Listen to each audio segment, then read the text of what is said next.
Welcome back to our channel, Magic Story of Fantasy. I hosted our first family dinner, but my mother-in-law brought her own food, refused to eat mine, and tried to sabotage our relationship.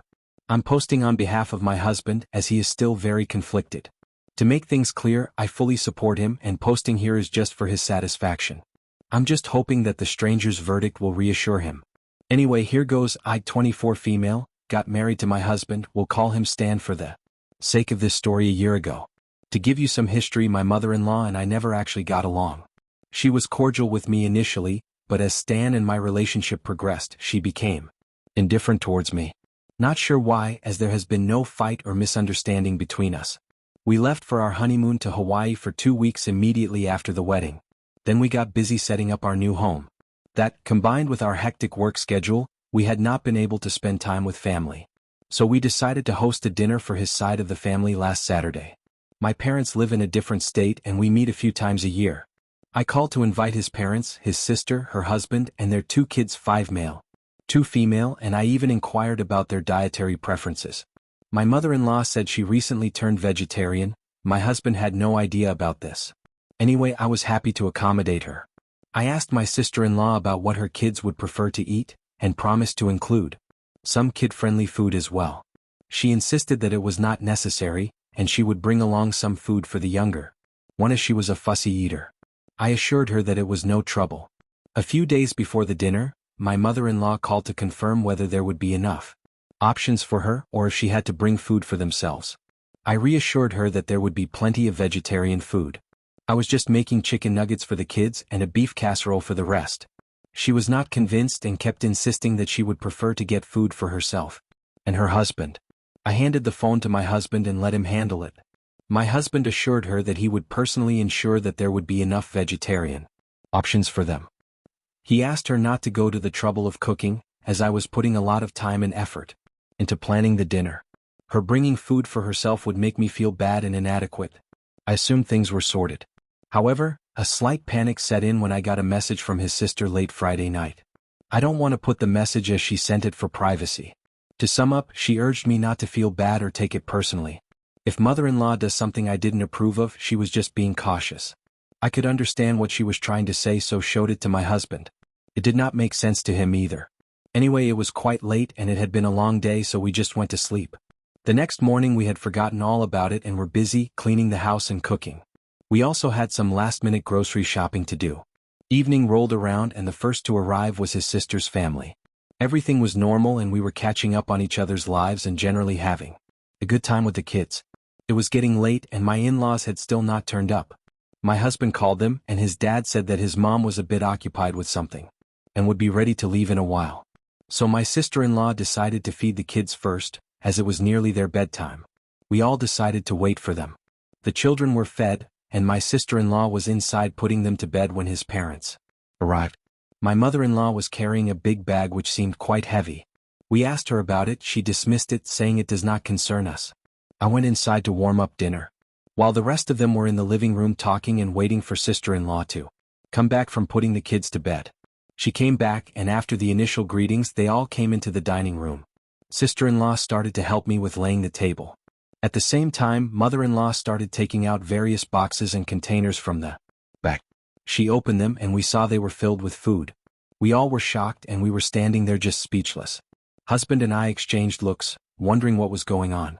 Mother-in-law was acting normal, and even started serving everyone some of the food she had brought. My husband asked her what was going on. She replied that she had got some vegetarian food for herself, as she was not sure if there would be enough options for her. She reminded her that we knew about her preference, and had assured her that she would not go home hungry. I had spent more time making dishes for her than cooking for others. Mother-in-law got defensive and said she just wanted to be safe and did not want me to feel bad in case I had forgotten. I was furious. I could tell Stan was trying hard to control his temper. He said her bringing food was insulting and was making both of us look bad. He added that I had been toiling in the kitchen since morning to ensure everyone had a good time. Stan in-law started arguing, saying she had every right to choose what she wanted to eat and that's why she got her food. She also said she was not sure if she would like the food I had made for her. Stan then asked why she was serving that to everybody when the food was meant only for her. She said she just wanted everyone to taste her cooking, and there was nothing wrong with that. My husband went quiet for a minute. I could sense that he was trying to control his emotions. He then told her to get out of the house and to take her food with her. Mother-in-law was just staring at him, pretending not to understand what was going on. Stan was having none of it. He again asked her to leave, and mother-in-law was still just standing there, staring at everyone. So Stan just started packing up the food she had got. Then she freaked out and started shouting at him, saying how rude it was to kick his mother. Out bringing food was not a crime and whatnot. My sister-in-law tried to intervene, but Stan just ignored her. He packed up her bags and carried them outside. Mother-in-law was still shouting and running behind him. Father-in-law was just a silent spectator to all of this. And left them outside, came in and shut the door on their face. We could hear her shouting from outside. Tears were streaming down my face and I was just standing still, not knowing what to do.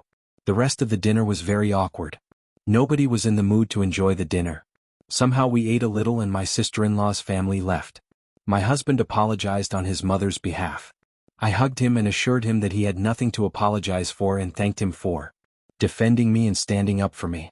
The next morning Stan's phone blew up with messages and calls from various family members about how hurt his mother was and how insensitive he was to kick his mother out of the house. For no fault of hers. They even called him a henpecked husband. He was not in a state to clarify things to anyone and just switched off his phone. All those messages had us wondering if he overreacted and was wrong to tell his mom to leave. So we are now turning to strangers for some outside perspective. Are we the a-holes here? Update 1. It has been a while since my first post and a lot of things have happened since then.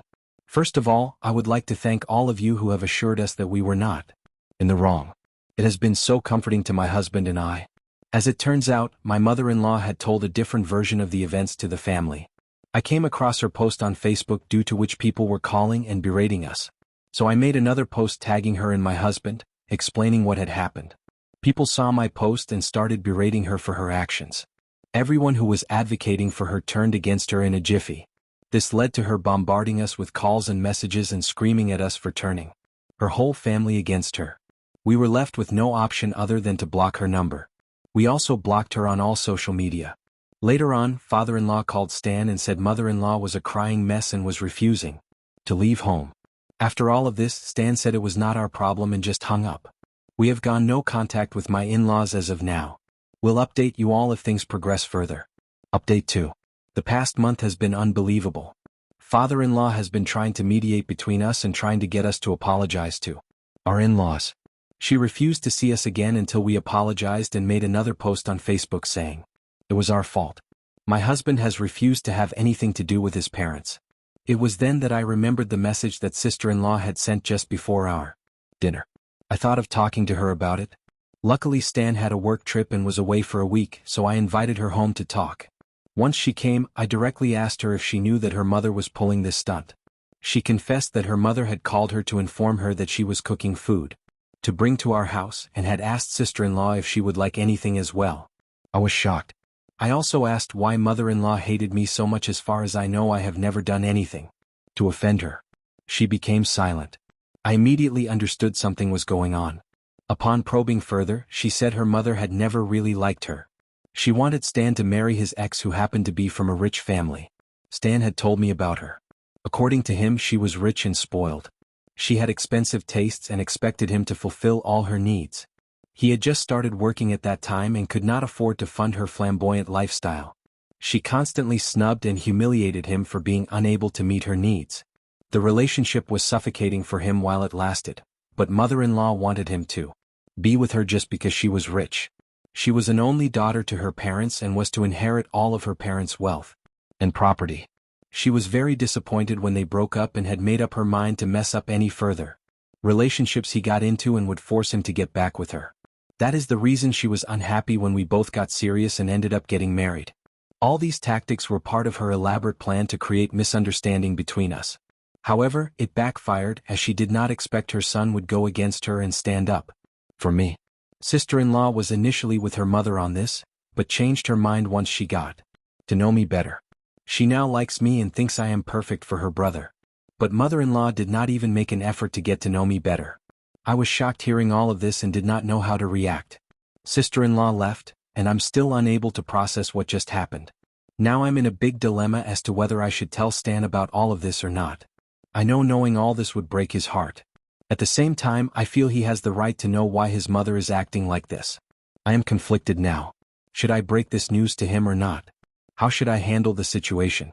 I would appreciate some pointers on this from all of you. Update 3. Thanks for all your input, people. I took all your advice and told Stan about my conversation with sister-in-law the weekend. After he came back, I sat him down and explained everything in detail. He even called his sister to confirm.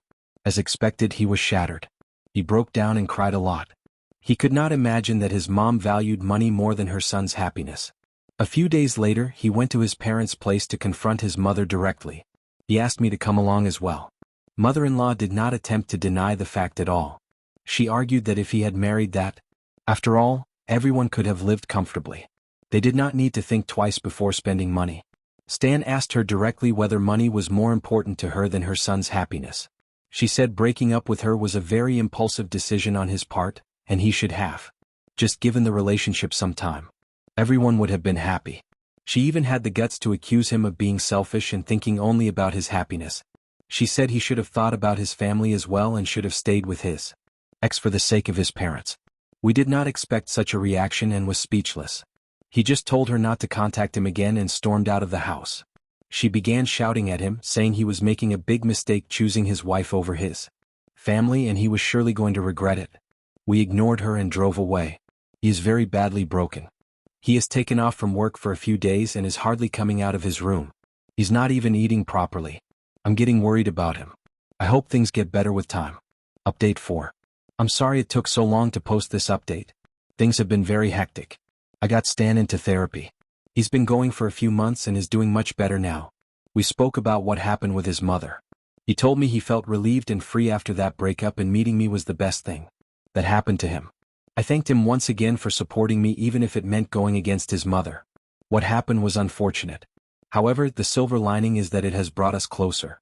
His sister also came to know what happened and was shocked that her mother thinks like that. She is totally on our side, though she has not cut contact with her mother. The thing is, mother-in-law babysits her grandchildren regularly and she can't afford to lose that child care.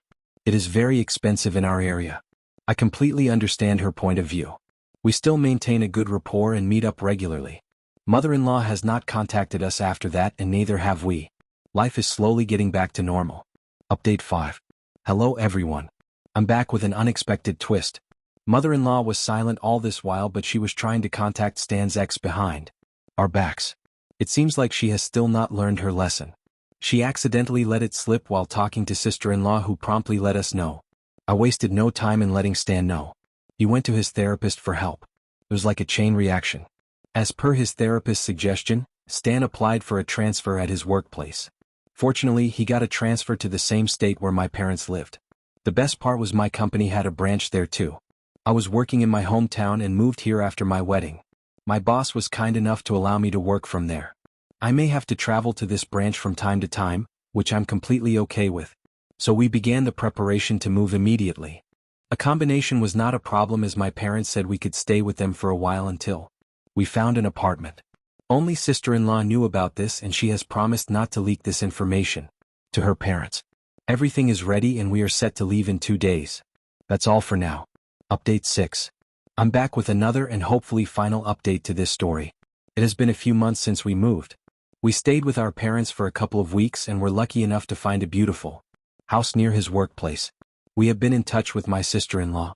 She recently informed us that mother-in-law had been successful in contacting his ex and she turned up at our house. She was surprised when the new tenants opened the door. She tried to inquire about us, but they had no idea about us.